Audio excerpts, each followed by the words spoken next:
Welcome to A Guide to Every Deck in EDH. Today we're looking at Tameshi Reality Architect. So some players who have played Modern might be familiar with Tameshi, but for those who are not, Tameshi is a Azorius commander, so blue with a white activation. It's a 2/3 and it says whenever one or more non-creature permanents are returned to hand, so non-creature permanents that any player controls are bounced, draw a card. This ability triggers only once each turn, and it's got X white, bounce one of your lands, return target artifact or enchantment card with mana value X or less from your graveyard to the battlefield, activate only as a sorcery. So obviously we've got combo potential here. Now, the Tameshi deck in Modern wins with green cards, so it specifically wins with Cultivator Colossus, and obviously we don't have access to that here because we're playing an EDH deck that doesn't have green in it. So how are we winning with Tameshi? Well, we got a lot of combos to go through, and we'll get to that in a bit, but just for the rest of the deck, we've got our fairly typical suite of draw spells. We've got our counter spells to make sure that Tameshi doesn't die to removal or counter spells or just disrupt the opponent. We've got some fast mana, Jeweled Lotus, Lotus Petal, Lightning Greaves to protect Tameshi, Azorius lands of various varieties, more protection spells in Defense Grid, Grand Abolisher, Ranger Captain, Silence, and Teferi. Some mana ramp, some removal in the form of Chain of Vapor, Swords, and Teferi, and Otawara to bounce things. A little bit of stacks, Aven Mind Sensor, Drannith Magistrate, Aethersworn Canonist, Cyclonic Rift, and then a bunch of tutors, which includes some standouts such as Artificer's Intuition. Blue, discard an artifact from your hand, search your library for an artifact with mana value 1 or less, and reveal it and put it into your hand. And Oswald Fiddlebender, the artifact version of Birthing Pod. White, tap, sack an artifact, search your library for an artifact with mana value equal to 1 plus the sacrificed mana value. And then a bunch of other tutors, with a surprisingly high number of them being artifact-specific tutors, including Reshape, War of Invention, Transmute Artifact, Urza's Saga, and Trinket Mage. So what are these actual combos that are going to win the game? Well, first of all, Lotus Bloom.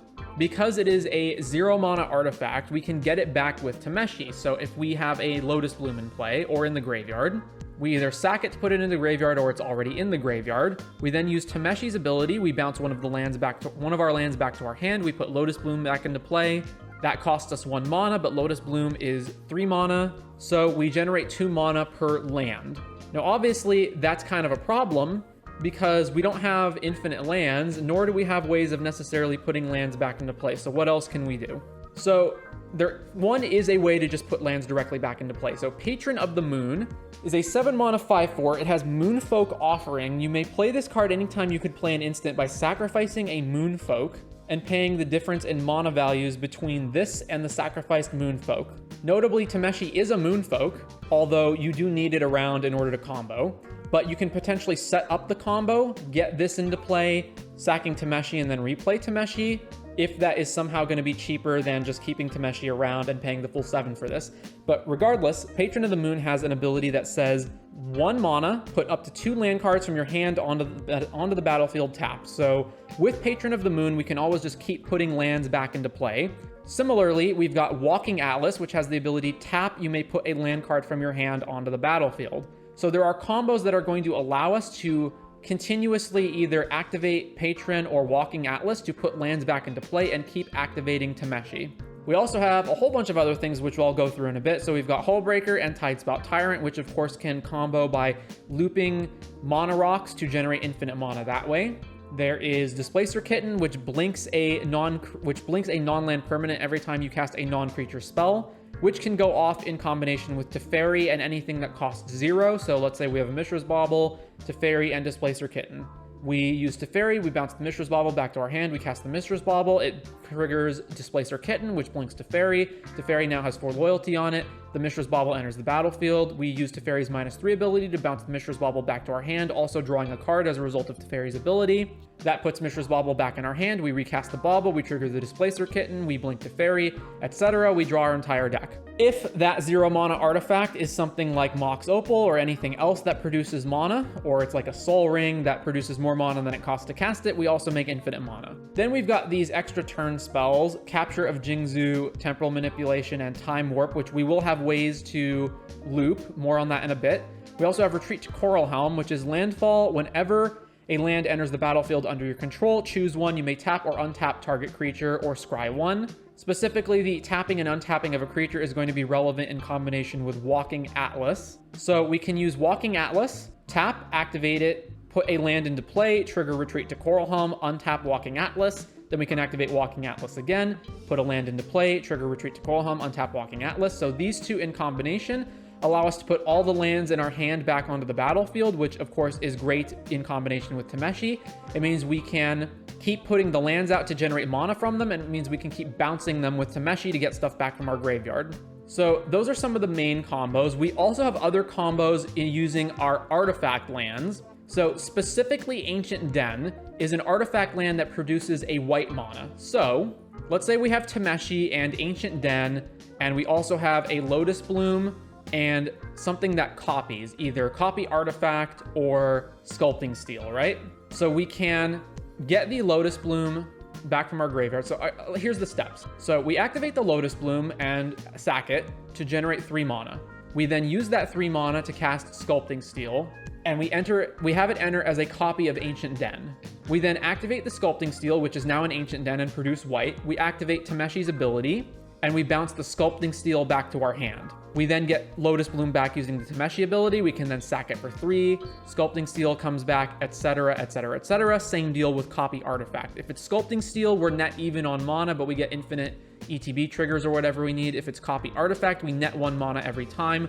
Although we do need to alternate Lotus Bloom in between blue and white in order to keep getting Copy Artifact back. Or we can just use the Ancient Den, or we can also use the combination of Seed of the Synod with Lotus Bloom and produces white with Lotus Bloom.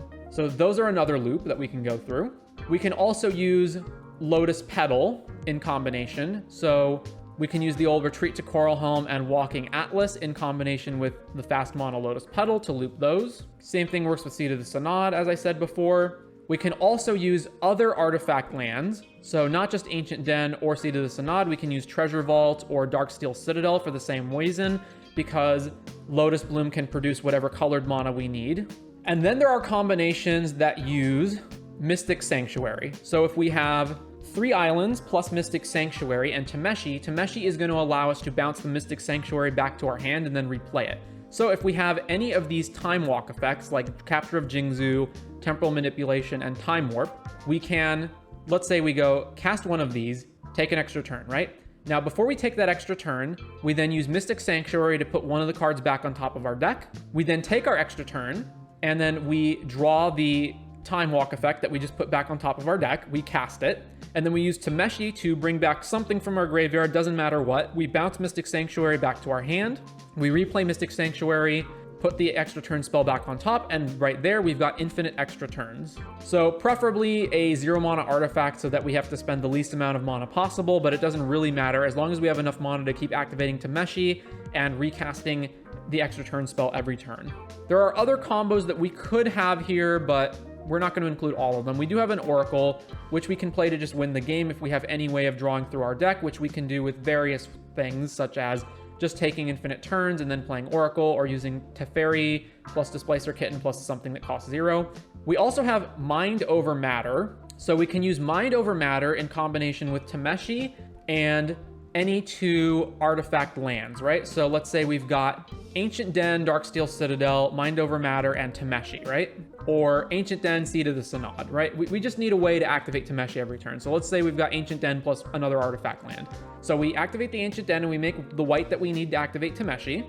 Then we activate the Mind Over Matter and we discard one of our artifact lands that we have in our hand to untap the Ancient Den.